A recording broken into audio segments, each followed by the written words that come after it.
Hi, I'm Dustin Abbott, and I'm here today to give you my review of the just announced Laowa 58mm F2.8. This is a 2x apochromatic APO or APO macro lens.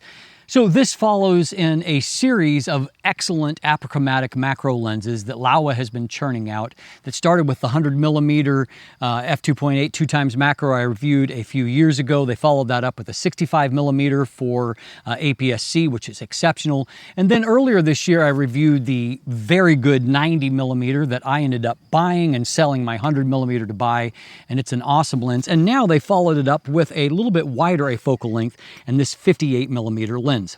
So I will say this, all of these lenses have been really exceptional optically, particularly the 65, 90, and this 58mm lens. And so in many ways, I think that when you're considering the 90mm and the 58mm, it's going to be less about what separates the two of them in terms of size, performance, handling, because in many ways, these two lenses are extremely similar, as we'll explore just a little bit more in just a moment. But really it comes down to what focal length is going to work better for you. And in our conclusion, we will talk about, what might work better for different persons. I really do enjoy this lens, and there's a lot of things that I think come highly recommended about it. Now, I have reviewed it today in a Canon RF mount. You can also get it in a Nikon Z or Z mount, a Sony E mount, and a Leica L mount. Basically the major full-frame mirrorless mounts available at this point. Before I go any further, I do want to express my gratitude to so many of you who were very kind in reaching out to me in just sharing your thoughts and prayers as I walk through a difficult period after the loss of my dad and some other loss, some heavy things that I'm carrying at this moment. And this review here is bittersweet because this is the lens that I took along on my trip to Arizona to go for my dad's funeral. And I had a chance to get out and do some shooting with it, got some beautiful images, but of course there were some tears along the way in this process. And thank you for walking this journey with me and for all of your consideration. And so today, this is going to be looking at breaking this lens down and seeing whether or not this is a macro lens that you're looking for. And I'll dive into that in detail right after a word from our sponsor. Today's episode is brought to you by Phantom Wallet, the minimalist modern wallet that is now even better with the new Phantom X that is crafted from aluminum right here in Canada. It is 22% smaller and 35% lighter, while still making it easy to access your cards and money when you need them, thanks to their unique fanning mechanism. You could even customize your wallet due to its modular design, with accessories like a money clip, cash holder, ID display, and even Chipolo and AirTag tracking integration. Visit store.phantomwallet.com to check out their unique sizes, styles, and finishes that span from aluminum to wood to carbon fiber, and use code DUSTIN15 for 15% off when you're ready to check out.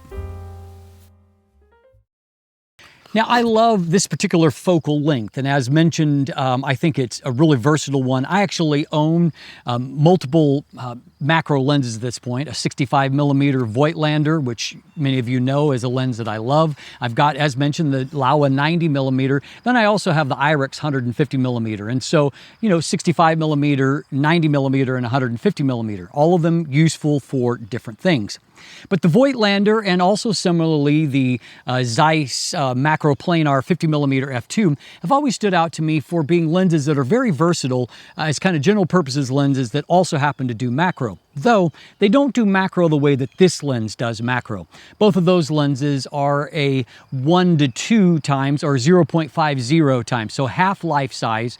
And so one of the things that I took of my father's is that he was a photographer back in his day. He shot a lot of slide, thousands and thousands of slides, and in many ways he inspired me. Well, I got one of his old Pentax cameras, mostly just for sentimental value, but I took some photos of it. And so here's what it looks like at that half-life size, which is the maximum achievable by the Voigtlander and the Zeiss macro planar. Now, most macro lenses go to a 1:1 or a 1 times magnification level. And so that looks like this. These Laowa lenses, including this one, go to a 2:1 ratio or 2 times life size, which gives you a much higher magnification level like that. And so as a byproduct, this is going to be very, very useful as a macro lens for the ability that you just have more macro on tap than what you do with your typical macro type lens. Now, as noted, this lens is very, very similar in design. If you just look at the bare lens, it's near identical. It's about 3 millimeters shorter, and as far as the weight goes, it's about 31 grams lighter. But you'll have a hard time telling them apart visually because they are very similar. One thing that is different is the shape of the lens hood. More on the lens hood in just a moment. But that size is 74 millimeters in diameter, which gives you a 67 millimeter front filter thread, which it shares with some of these other lenses. It is 117 millimeters in length, so as noted, 3 millimeters shorter than the 120 millimeters of the 90 millimeter lens, and it weighs in at 564 grams by my weight. And so as noted, that's about 3 millimeters shorter and about 31 grams lighter than the other. This is a fully manual lens. It is manual focus, manual aperture. There are no electronics, which remains, one of the main drawbacks of these Laowa lenses. They are pretty bare bones, though the actual physical design feels very premium. It just lacks some of the bells and whistles that other lenses have. And so this is all metal and glass. The focus ring moves very nice, has nice damping, moves very smoothly. As you can see, it is internally focusing, though you can see through that fixed front element. There is a lot of internal movement as you go throughout the roughly 200 degrees of focus throw, which, by the way, that is a great amount of focus throw. It gives you enough precision to do both macro and standard length photography without any kind of issue. And it's not so ridiculously long as what, say, the Zeiss planar was. And so I like the focus ring and the focus throw there.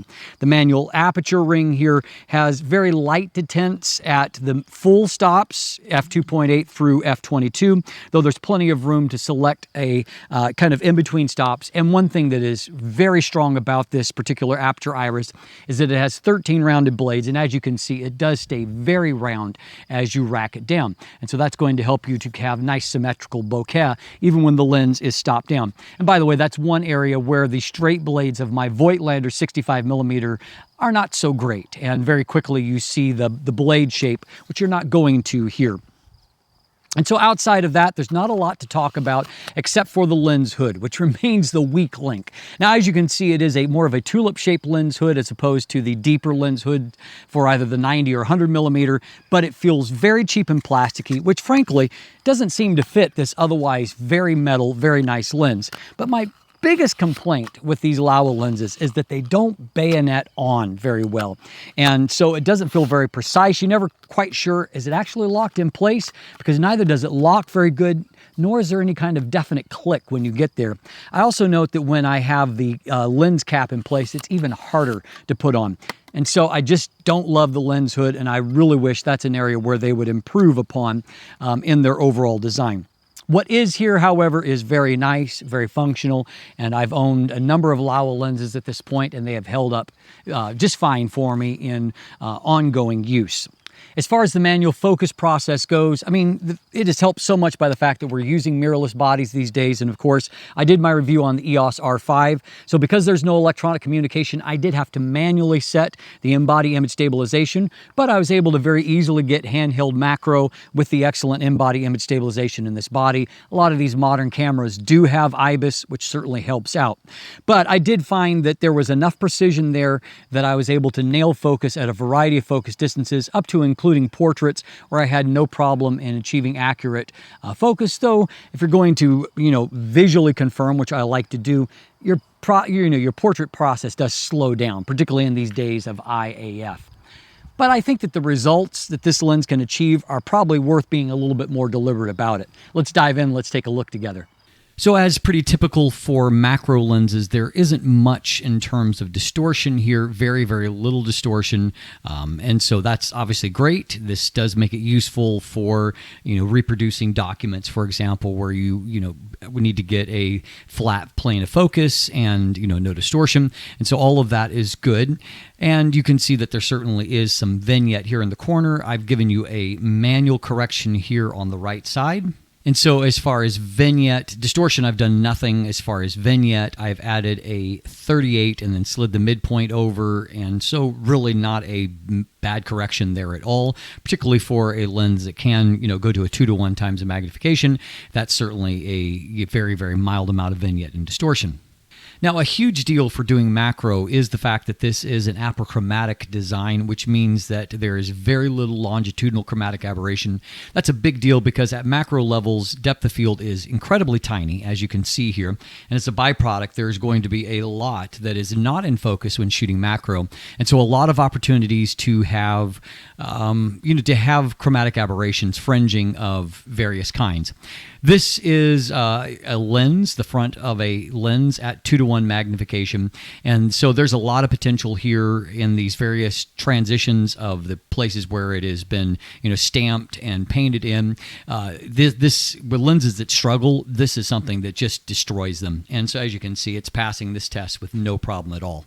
Likewise, lateral chromatic aberrations are not an issue. You can see here towards the edge of the frame, we've got no fringing that is taking place. And so chromatic aberrations, a complete non-issue with this lens, as I have found with all of these Laowa apochromatic lenses. Now, I've been universally impressed with the optical performance from all of these apochromatic macro lenses from Laowa, and this is no exception at all. At 200% magnification on the 45 megapixels of the EOS R5, the center is flawless. The mid-frame it just really stands out to me as being exceptionally good. That contrast level is fantastic. You can see here, that is just popping even at that 200% magnification. And right down here into the corner, everything looks great with just a very mild drop off in the extreme corner, stopping on down to f4. And you can see a very mild improvement there in the corner, and then on to f5.6 and a little bit more. You can see even out in this area now, though, we're exceptionally crisp. We'll pop over to this side. You can see it just, the contrast is just popping here. And so very, very strong performance. And in the mid frame, you can just see that contrast is at just an exceptional level. In the center of the frame, mid-frame is exceptionally good. So obviously, as a byproduct of this lens, even more so than any of the others, is going to be a really great landscape lens for the simple reason that this focal length is just so much more useful for going out and shooting landscapes. And so you can see here that in the areas where, and obviously I was able to shoot in Arizona with this lens, and you can just see there's just tons of detail everywhere that you look, even towards the far distant, the communication towers on the top of the mountain there. You can see all the saguaro cactus delineated along there. Just really, really beautiful. A more subtle image here, but once again, it just, I really liked it also as a landscape lens. Has such crisp detail, no worry about chromatic aberrations, be able to resolve a lot of really fine details, and nice color rendition just makes it really, really nice.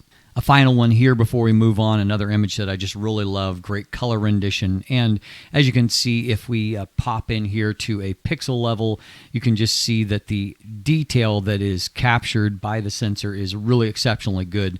And it's just, it's fantastic. All the different degrees of light and luminosity that is captured there. Just a really, really beautiful end result. Now, our minimum aperture here is f22, but as you can see, you really do lose a lot due to diffraction on, modern high-resolution sensors. And so, that amazing contrast is just muffled down by diffraction. I would try to use f11 as a limit and, f16 in a pinch if absolutely necessary. So my standard test of, up close minimum focus distance, obviously in this case, we're able to get really, really close and at that 2-to-1 level of magnification.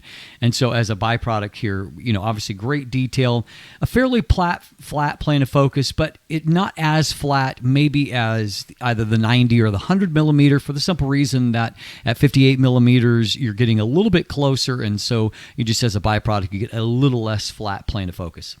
Now, the downside of apochromatic lenses tends to be that the bokeh is a little less soft. And so, in general, I have found that Laowa hasn't done a bad job with this. I still think that the bokeh is pretty decent. It's not absolute top tier, but just a few examples here. We can see that the geometry, it's not flawless, but you're able to get nicely to focus results here. This is a Hammond organ. Another shot here, this is of cacti. And so, up close, obviously, you're going to really be able to blur out backgrounds. The detail is fabulous from this lens. That's the huge strength. And in this case, when you're up close like that, you're defocusing the background so much that you're not going to have to worry about that. In this case, a little more layers where you get a little bit more potential for busyness, but again, frankly, this really isn't too bad. And it was a bright sun, and so this obviously is handled really well. If this lens was prone towards chromatic aberrations at all, this image would be a mess because it was shot in bright Arizona type conditions, and the sun is very bright in Arizona. And so as a byproduct, I was actually really pleasantly surprised by how the image turned out under the circumstances. This is a little bit more of a medium distance, and as you can see, I really feel like it's still handled fairly well. There's some potential for busyness. I mean, again, the subject matter, it looks just fantastic. This area here, there's a little bit of busyness, but as I look at the image at large, I still really like it. Another example here back in Ontario, and here you can see that the bokeh circles, they look pretty decent, and again, subject matter looks fabulous. Obviously, this is a lens that really thrives at doing macro kinds of things, and so, if we zoom in there to a pixel level, it's just fabulous, controlling all of that. I think that here there's a little potential to where there's a little bit more of a prismatic effect than what I would say that I loved, but in general, I still really like the image. So obviously a lens like this is going to be a nice option for portraiture. F2.8 isn't a huge maximum aperture, but the lens having such amazing contrast and detail means that you can shoot at f2.8 all day and just be very thrilled with the results. I also don't find these lenses hard to focus on, particularly on a body like the EOS R5 that has a great viewfinder and good overlays. And so because the lens is so sharp, it's actually quite easy to nail focus using overlays and magnification if necessary. Now, as far as flare goes, there is obviously some ghosting pattern that you can see here. I would say that it is, because it is so kind of neatly organized, it's really not bad. This image I just love. It's maybe my favorite that I took on this trip. And so in this case, the flare is handled just like I would want it to be handled. Here again, there's a little bit of that ghosting pattern, but it is frankly rather artistic and not, as a byproduct, it's not really destructive. It's not just kind of random blobs, but they're ordered and stylish. And here you can see, again, this is maybe my least favorite of the impact of them, but still I look at the image and I still think it has aesthetic value. So of course your mileage may vary on what you like or don't like. Overall, however, this lens delivered essentially exactly what I expected, and that is a nearly flawless optical performance. So at the end of the day, this is an apochromatic design, and it shows. It has a tremendous amount of pop to images, a great contrast, great resolution. Fringing is extremely well controlled. That makes it very effective as a macro lens where there tends to be a lot of shiny surfaces, and it also makes it very effective for shooting everything from the landscapes that I shot to portraits to just general purpose trail shots. And that brings us back in conclusion to talking about the focal length. I like a wider focal length for its versatility. I like it better for shooting product photography, for example, where sometimes a longer lens feels just a little bit too narrow. I like it for the versatility as like a trail lens, where I can shoot a little bit of landscape. I can also get in close and shoot the macro shots or the close focus shots. What you lose is working distance. in this case, between the 90mm and the 58mm, it's only 3 centimeters, but that means you're that much closer at these close macro distances, which means there's more of a chance of, maybe shading your subject, scaring your subject if you're working with something live. And so, I mean, that brings its own, challenges. And so in those situations, like with insects, my favorite lens is actually the 150mm, where I can shoot from a little bit further away and still get a high degree of magnification. The other thing that you lose is the ability to blur out backgrounds as much as you will with a longer lens with more compression. At the end of the day, however, it really comes down to what kind of lens you're using for and what your major applications are going to be. And I hope that this review helps you to make that decision. One thing I can say for certain is that while I don't know definitively the final price on this, they've all been priced at roughly the same point, which is right under $500 US. And this is an excellent value for that, particularly on platforms like Canon RF, Nikon Z or Z, where there frankly aren't a lot of lens options and certainly not a lot of very good inexpensive lens options, and that makes this lens extremely appealing. If you'd like more information, you can check out my full text review, which you can find in the linkage down below. There's also linkage to an image gallery where there's a lot of beautiful, those bittersweet photos that I invite you to go and to check out there. There's also buying links, though as always when I'm reviewing something brand new, it may take a few days, a few weeks for those to populate, but I really appreciate those of you that take the time to come back and to buy through those links, as it does help to support this channel. And so thank you so much for that. There's also linkage there to follow myself or Craig on social media. Check out our collaborative channel, Let the Light In TV. You can purchase channel merchandise through linkage there, become a patron. And of course, if you haven't already, please click that subscribe button right here on YouTube. Thanks for watching. Have a great day, and let the light in.